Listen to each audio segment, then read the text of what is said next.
ಶ್ರೀಮತೆ ರಾಮಾನುಜಾಯ ನಮಃ. ಶ್ರೀಮದ್ವರವರಮುನಿಯೇ ನಮಃ. ಶ್ರೀ ವೆಂಕಟಗುರುವೇ ನಮಃ. ಅಸ್ಮದ್ಗುರುಸಮಾರಂಭಾಂ ಯತಿಶೇಖರಮಧ್ಯಮಾಂ ಲಕ್ಷ್ಮೀವಲ್ಲಭಪರ್ಯಂತಾಂ ವಂದೇ ಗುರುಪರಂಪರಾಂ. ಭಾಗವತ ಕುಲಕೋಟಿಗೆ ಅಡಿಯನುಡಿಯ ಅನಂತಾನಂತ ಪ್ರಣಾಮಗಳು.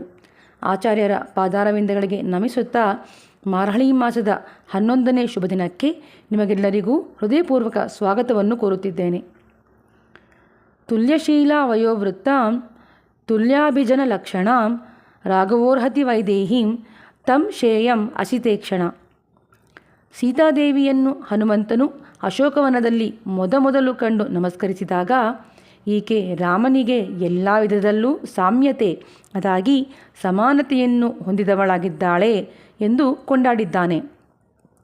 ವಿವಾದವಾಗಲಿ ವಿವಾಹವಾಗಲಿ ಎಲ್ಲಿ ಸಾಮ್ಯತೆ ಇದೆಯೋ ಅಲ್ಲಿ ನಡೆದಾಗ ರಸಮಯವಾಗಿರುತ್ತದೆ ಎನ್ನುತ್ತಾರೆ ಹಿರಿಯರು. ಶೀಲ, ವೃತ್ತ, ವಯಸ್ಸು, ಕುಲ, ರಾಜಲಕ್ಷಣ ಎಂದು ಎಲ್ಲ ವಿಧದಲ್ಲಿಯೂ ಸಾಮ್ಯತೆಯು ಇರಬಹುದಾದರೂ ಅಸಿತೇಕ್ಷಣ ಅದಾಗಿ ಕರುಣೆಯೇ ತುಂಬಿದ ಅಂದದ ಕಂಗಳ ಒಡತಿಯಾದ ವೈದೇಹಿ ಎಂದು ಕರೆಯಲ್ಪಡುವ ಸೀತಾದೇವಿ ರಾಮನಿಗಿಂತ ಹಿರಿಮೆಯನ್ನು ಹೊಂದಿದ್ದಾಳೆ ಎಂದು ಆಂಜನೇಯನು ಸೀತೆಯ ಕಣ್ಣಿನ ಸೌಂದರ್ಯವನ್ನು ಹೊಗಳುತ್ತಾನೆ. ಹಾಗೆಯೇ ಮಿಕ್ಕ ವಿಷಯದಲ್ಲಿ ಸಾಮ್ಯತೆ ಇರಬಹುದಾದರೂ ಸ್ವಭಾವದಲ್ಲಿ ಸಾಮ್ಯತೆ ಎನ್ನುವುದು ಅತಿ ವಿರಳ. ರಾಮನು ಮಿತ್ರಭಾವೇನ ಸಂಪ್ರಾಪ್ತಂ ಎಂದೂ ಸೀತೆಯು ಮಿತ್ರಮಾಪ ಇದಂ ಕರ್ತುಂ ರಾಮಃ ಎಂದೂ ರಾವಣನಿಗೆ ಒಂದೇ ರೀತಿಯಾಗಿ ಉಪದೇಶಿಸಿದ್ದಾರೆ. ಹೀಗೆ ರಾಮ ಸೀತೆಯರ ಜೋಡಿಯು ಪರಿಪೂರ್ಣ ಸಾಮ್ಯತೆಯನ್ನು ಹೊಂದಿದ್ದು ಇವರಿಬ್ಬರ ಜೋಡಿಯು ಲೋಕಪ್ರಸಿದ್ಧವಾದದ್ದು. ಇದೇ ರೀತಿ ಎಲ್ಲ ವಿಧದಲ್ಲೂ ಕೃಷ್ಣನೊಂದಿಗೆ ಸಾಮ್ಯತೆಯನ್ನು ಹೊಂದಿದ್ದ ಒಬ್ಬ ಗೋಪಿಕೆಯನ್ನು ಈ ಪಾಶುರದಲ್ಲಿ ಎಬ್ಬಿಸ ಹೊರಟಿದ್ದಾಳೆ ತನ್ನ ಸಖಿಯರೊಡಗೂಡಿ ಗೋದೆ. ಕರ್ತೃಕ್ಕರವೈ ಕಣಂಗಳ್ ಪಲಕರಂದು ಸದಾ ಪಶ್ಯಂತಿ ಸೂರ್ಯ ಎನ್ನುವಂತೆ ಸದಾ ಭಗವಂತನನ್ನು ಸೇವಿಸಿಕೊಂಡಿರುವುದರಿಂದಲೇ ನಿತ್ಯ ಸೂರ್ಯಗಳು 25 ವಯಸ್ಸಿನ ಯುವಕರಂತೆಯೇ ಇರುವರು ಎನ್ನುತ್ತದೆ ಶ್ರುತಿ. ಹಾಗೆಯೇ ಸದಾ ಕೃಷ್ಣನ ಕರಸ್ಪರ್ಶದಿಂದ ಅಲ್ಲಿದ್ದ ಎಲ್ಲ ವಯಸ್ಸಿನ ಗೋವುಗಳು ಚೊಚ್ಚಲ ಕರುಗಳನ್ನು ಈದ ಎಳೆಯ ಹಸುಗಳಂತೆ ಕುಣಿದು ಕುಪ್ಪಳಿಸುತ್ತಿದ್ದವು. ದಶರಥ ಮಹಾರಾಜನು 60,000 ವರ್ಷದವನಾಗಿದ್ದಾಗ್ಯೂ ಶ್ರೀರಾಮನ ಜನ್ಮದಿಂದ ಮತ್ತೆ ಯುವಕನಂತೆಯೇ ಆಗಿದ್ದೇನೆ ಎಂದು ಹೇಳುವಂತೆ ಇಲ್ಲಿಯ ಹಸುಗಳು ಮತ್ತೆ ಎಳೆಯ ಹಸುಗಳಂತೆಯೇ ಯೌವನದಿಂದ ಕುಪ್ಪಳಿಸುತ್ತಿವೆ ಎಂದು ರಸಮಯವಾಗಿ ವರ್ಣಿಸುತ್ತಾರೆ ನಮ್ಮ ಪೂರ್ವಾಚಾರ್ಯರುಗಳು. ಅಂತಹ ಒಂದು ಹಸುಗಳ ಕೂಟಕ್ಕೆ ಒಡೆಯರಾಗಿ ಅಷ್ಟೂ ಹಸುಗಳು ಸಮೃದ್ಧವಾಗಿ ನೀಡುವ ಹಾಲನ್ನು ತಾವೇ ಸ್ವತಃ ನಿಂತು ಕರೆದು ತಮ್ಮ ಕುಲಧರ್ಮವನ್ನು ಬಿಡದೆ ಮಾಡುವ ಗೋಪಾಲರು. ಶೆಟ್ರಾರ್ ತಿರಳ್ ಅಳಿಯ ಶೆಂಡ್ರು ಶರುಚ್ಚಯ್ಯುಂ ಕೃಷ್ಣನ ಕೀರ್ತಿಯನ್ನು ಸಹಿಸದವರ ಕೊಬ್ಬನ್ನು ಇಳಿಸುವವರು. ಶತ್ರುಗಳಿಂದ ರಕ್ಷಿಸಿ ಪ್ರಜೆಗಳಿಗೆ ರಕ್ಷಣೆ ಕೊಡಬೇಕಾದ ರಾಜರೇ ಕಂಸಾದಿಗಳಂತೆ ಪರಮ ನೀಚ ಪ್ರಜಾಶತ್ರುವಾದಲ್ಲಿ ಅಂತಹ ಶತ್ರುಗಳನ್ನು ನಿಗ್ರಹಿಸುವುದು ಧರ್ಮವೇ ಆಗಿದೆ. ಈ ರೀತಿ ತಮ್ಮ ಕರ್ಮವನ್ನು ಬಿಡದೆ ಮಾಡುವ ಗೋಪಾಲರು.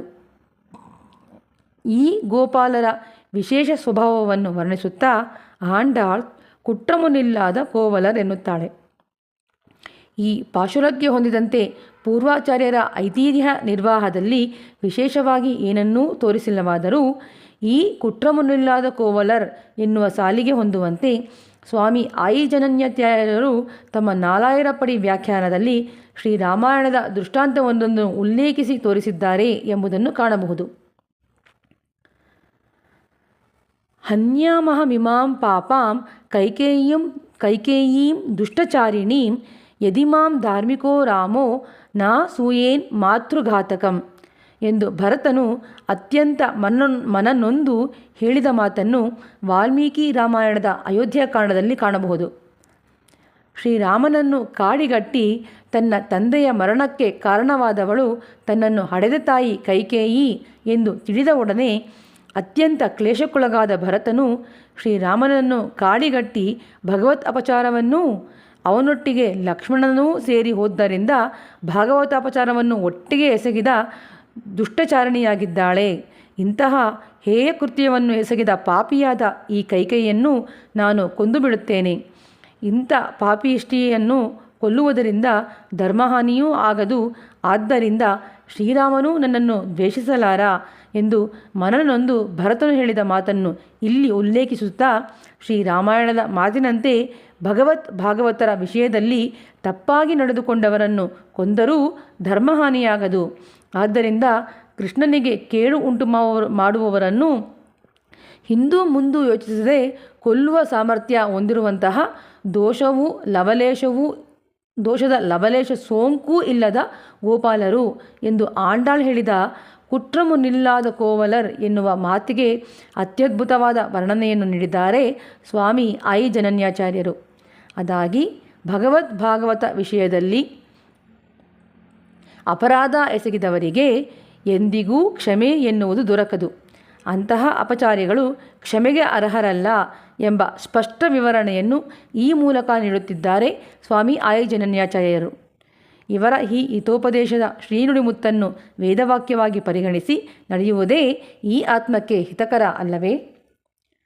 ಕಥೆಯನ್ನು ಮುಂದುವರಿಸುತ್ತಾ, ಈ ರೀತಿ ಧರ್ಮನಿಷ್ಠರಾದ ಕರ್ಮಫಲವನ್ನು ಅಪೇಕ್ಷಿಸದೆ ಕರ್ಮವನ್ನು ಮಾಡುವುದೇ ಪ್ರಯೋಜನವೆನ್ನುವ ಭಾವದೊಂದಿಗೆ ಕರ್ಮವನ್ನು ಮಾಡುವ ದೋಷವೇ ಇಲ್ಲದ ಗೋಪಾಲರ ಕುಲದ ಒಬ್ಬಳೇ ಹೆಣ್ಣುಮಗಳೇ, ಕೋವಲರ್ಧಂ ಪೊರ್ಕೊಡಿಯೇ, ಹೊನ್ನಿನ ಬಳ್ಳಿಯಂತೆ ಅತ್ಯಂತ ಸ್ಪೃಹಳೀಯಳೇ, ರೂಪಗುಣವುಳ್ಳವಳೇ, ಶೌರ್ಯ ಬಲೈಶ್ವರ್ಯಾದಿ ಕಲ್ಯಾಣಗುಣ ಪರಿಪೂರ್ಣ ಪ್ರಾಕೃತಹೇಯ ಗಂಧರಹಿತವಾದ ಶ್ರೀಕೃಷ್ಣನ ಸಂಶ್ಲೇಷಕ್ಕೆ ವಯಸ್ಸು, ರೂಪು, ಗುಣ, ಅಭಿಜಾತ್ಯಗಳಿಂದಲೂ ಸ್ವರೂಪಯೋಗ್ಯತೆ ಉಳ್ಳವಳೇ ಎಂದು ಮೊದಲಿಗೆ ಅವಳ ಕುಲದ ವೈಭವವನ್ನು ವರ್ಣಿಸಿ ಭಾಗವತರ ಅಂತಹ ಕುಲದಲ್ಲಿ ಜನಿಸಿದ ಗುಣಪೂರ್ತಿಯುಳ್ಳವಳೇ ಎಂದು ಅವಳ ವೈಶಿಷ್ಟ್ಯವನ್ನು ವರ್ಣಿಸುತ್ತಿದ್ದಾಳೆ ಗೋದೆ.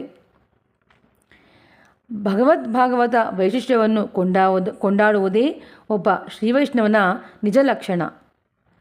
ಇಂತಹ ವೈಶಿಷ್ಟ್ಯವನ್ನು ಹೊಂದಿರುವಂತಹ ನೀನು ಈ ರೀತಿಯಾಗಿ ನಿದ್ರಿಸುವುದು ಸರಿಯೇ? ಪುತ್ರರವಲಗುಳ್ ಪುನಮೈಲೇ ಪೋದರಾಯ್, ನೀನು ನಿನ್ನ ಈ ನಿದ್ರೆಯನ್ನು ತ್ಯಜಿಸಿ ಹುತ್ತದಿಂದ ಹೊರಟ ಸರ್ಪದಂತೆ ಅತಿ ವೇಗವಾಗಿ ಹೊರಗೆ ಬಾ. ಮೇಘವನ್ನು ಕಂಡ ವನಮಯೂರದ ಹಾಗೆ ಅಲಕಭಾರದ ಸೌಂದರ್ಯದಿಂದ ಕೂಡಿ ಸಕೌತುಕ ನರ್ತನದೊಂದಿಗೆ ಬಂದು ಎಲ್ಲರನ್ನೂ ಆಕರ್ಷಣೆಯಿಂದ ಸೆಳೆದು ನಿನ್ನನ್ನೇ ನಾವೆಲ್ಲ ಅನುಸರಿಸಿ ಬರುವಂತೆ ನಡೆದು ಬಾ ಎಂದು ಅವಳ ಒಳ ಹೊರ ಸೌಂದರ್ಯವನ್ನು ವರ್ಣಿಸುತ್ತಾ ಭಾಗವತರ ಗುಣಗಾನ ಮಾಡುವುದೇ ನಿಜವಾದ ಶ್ರೀವೈಷ್ಣವ ಲಕ್ಷಣ ಎಂಬುದನ್ನು ಇಲ್ಲಿ ಸ್ಪಷ್ಟಪಡಿಸುತ್ತಿದ್ದಾಳೆ ಗೋದೆ. ಶುಟ್ರತ್ತು ತೋಳಿಮಾರ್ ಎಲ್ಲಾரும் வந்து ನಿನ್ ಮುತ್ತಂ ಪುಗಂದು, ನಿನ್ನ ಪ್ರಾಣಸಖಿಯರೆಲ್ಲರೂ ಬಂದು ನಿನ್ನ ಮನೆಯ ಆವರಣದಲ್ಲಿ ಸುತ್ತಲೂ ನಿನಗಾಗಿ ಕಾದು ನಿಂತು ಮುಗಿಲ್ವಣ್ಣನ್ ಪೇರ್ಪಾಡ, ಮೇಘವರ್ಣನೂ ಮಹಾಬಾಹುವೂ ಆದ ಶ್ರೀಕೃಷ್ಣನ ನಾಮಗಳನ್ನು ಸಂಕೀರ್ತನೆ ಮಾಡುತ್ತಿದ್ದರೂ ಶಿಟ್ರಾದೆ ಪೇಶಾದೆ ಶೆಲ್ವಪೆಂಡಾಟ್ಟಿ. ಶೆಲ್ವಂ ಅದಾಗಿ ಐಶ್ವರ್ಯ, ಕೃಷ್ಣಾನುಭವವೆನ್ನುವ ಐಶ್ವರ್ಯಕ್ಕೆ ಒಡತಿಯಾದ ಪೆಂಡಾಟ್ಟಿಯಾದ ಕೃಷ್ಣವಲ್ಲಭೆಯಾದ ನೀನು ನಮ್ಮ ಆರ್ತಧ್ವನಿಯನ್ನೂ ಕೇಳಿಯೂ ಕೇಳದವಳಂತೆ ಸ್ವಲ್ಪವೂ ಅಲುಗಾಡದೆ, ಶಿಟ್ರಾದೆ, ಬಾಯಿ ತೆರೆದು ಒಂದು ಮಾತನ್ನೂ ಆಡದೆ, ಪೇಶಾದೆ, ನೀ ಎಟ್ರು ಕುರಂಗುಂ ಪೊರುಳ್, ನೀನು ಈ ರೀತಿ ಮಲಗಿರುವುದರಲ್ಲಿ ನಿನಗೇನು ಪ್ರಯೋಜನ ಸಿಕ್ಕೀತು? ನಮ್ಮೊಡಗೂಡಿ ಕೃಷ್ಣಾನುಭವವನ್ನು ಮಾಡಲು ಬರಲೊಲ್ಲೆಯಾ ಎಂದು ಕೇಳಿದಾಗ ಇಷ್ಟಾದರೂ ತಾನು ಮಲಗಿರುವುದು ಸ್ವರೂಪ ವಿರೋಧವಾಗುವುದು ಎಂದೆನಿಸಿ ಆ ಗೋಪಿಕೆ ಸರಸರನೆ ನಡೆದು ಬಂದು ಇವರ ಜೊತೆಗೂಡುತ್ತಾಳೆ. ಹೇಗೆ ಶ್ರೀಕೃಷ್ಣನ ಕರಸ್ಪರ್ಶದಿಂದ ಎಲ್ಲ ವಯಸ್ಸಿನ ಗೋವುಗಳು ಚೊಚ್ಚಲ ಕರುಗಳನ್ನು ಈದ ಎಳೆಯ ಹಸುಗಳಂತೆ ಕುಣಿದು ಕುಪ್ಪಳಿಸುತ್ತಿದ್ದವೋ, ಹಾಗೆಯೇ ಶ್ರೀಕೃಷ್ಣ ಪ್ರೇಮದಲ್ಲೇ ಸದಾ ತಲ್ಲೀನರಾಗಿದ್ದ ಒಂದಿಷ್ಟೂ ದೋಷವಿಲ್ಲದ ಹಸುವಿನಂತೆ ನಿಸ್ವಾರ್ಥ ಹೃದಯವನ್ನು ಹೊಂದಿದ ಆಳ್ವಾರ್ಗಳು ಅನುಗ್ರಹಿಸಿದ ಶ್ರೀಸೂಕ್ತಿಗಳೆಂಬ ಹಾಲನ್ನು ಕರೆಯುವ ಆಚಾರ್ಯ ಪರಂಪರೆಯಲ್ಲಿ ಪೊರ್ಕುಳಿಯಂತೆ ಏಕೈಕ ನಾಯಕರಾಗಿ ಅವತರಿಸಿದವರೇ ಆಚಾರ್ಯ ಶ್ರೀರಾಮಾನುಜರು. ಭಗವಂತನ ಹಿರಿಮೆಯನ್ನು ಸಹಿಸದವರ ಅಹಂಕಾರವನ್ನು ಇಳಿಸಿದವರು. ಅಲುಗಾಡದೆ ಭಗವಂತನ ಕುರಿತು ಬಾಯಿ ತೆರೆಯದೆ ಒಂದು ಮಾತನ್ನು ಆಡದೆ ಅಜ್ಞಾನವೆಂಬ ನಿದ್ರೆಗೆ ದಾಸರಾಗಿದ್ದ ಪ್ರತಿಯೊಬ್ಬ ಜೀವಾತ್ಮನನ್ನು ಎಬ್ಬಿಸಿ ಮೇಘವರ್ಣನೂ ಮಹಾಬಾಹುವೂ ಆದ ಶ್ರೀಕೃಷ್ಣನ ನಾಮಗಳನ್ನು ಸಂಕೀರ್ತನೆ ಮಾಡದೆ ನೀ ಎಟ್ರು ಕುರಂಗುಂ ಪೊರುಳ್, ನೀನು ಈ ರೀತಿ ಮಲಗಿರುವುದರ ಅರ್ಥವೇನು ಎಂದು ಜೀವಾತ್ಮನ ಹೃದಯದಲ್ಲಿ ಭಗವಂತನೆನ್ನುವ ಜ್ಞಾನಜ್ಯೋತಿಯನ್ನು ಬೆಳಗಿಸಲೆಂದು ಅವತರಿಸಿದವರೇ ಜಗದಾಚಾರ್ಯರಾದ ಶ್ರೀರಾಮಾನುಜರು.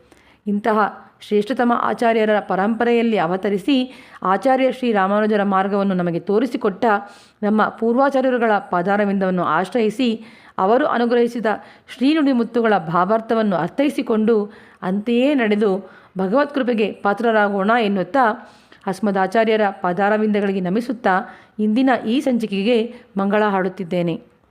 ಅಡಿಯೇನ್ ಶ್ರೀರಾಮಾನುಜದಾಸಿ ಕೃಷ್ಣ ತಪಸ್ವಿನಿ. ಶ್ರೀಮತೆ ವಿಷ್ಣುಚಿತ್ತಾರ್ಯ ಮನೋನಂದನ ಹೇತವೇ ನಂದನಂದನ ಸುಂದರಿಯೇ ಗುದಾಯೇ ನಿತ್ಯಮಂಗಳಂ. ಶ್ರೀಮತಿ ಸೌಮ್ಯಜಾಮಾತೃ ಮುನೀಂದ್ರಾಯ ಮಹಾತ್ಮನೆ ಶ್ರೀರಂಗವಾಸಿನೇ ಭೂಯಾತ್ ನಿತ್ಯಶ್ರೀರ್ನಿತ್ಯಮಂಗಳಂ. ಮಂಗಳಾಶಾಸನ ಪರೇರ್ ಮದಾಚಾರ್ಯ ಪುರೋಗಮೈ ಸರ್ವೈಶ್ಚ ಪೂರ್ವೈರಾಚಾರ್ಯೈ ಸತ್ಕೃತಾಯಾಸ್ತು ಮಂಗಳಂ. ஆண்டாள் ரங்கமன்னார் திருவடிகளே சரணம். ஆழ்வார் எம்பெருமானார் ஜீயர் திருவடிகளே சரணம். ஆச்சாரியன் திருவடிகளே சரணம். ஸ்ரீமதே ராமானுஜாய நமஹ.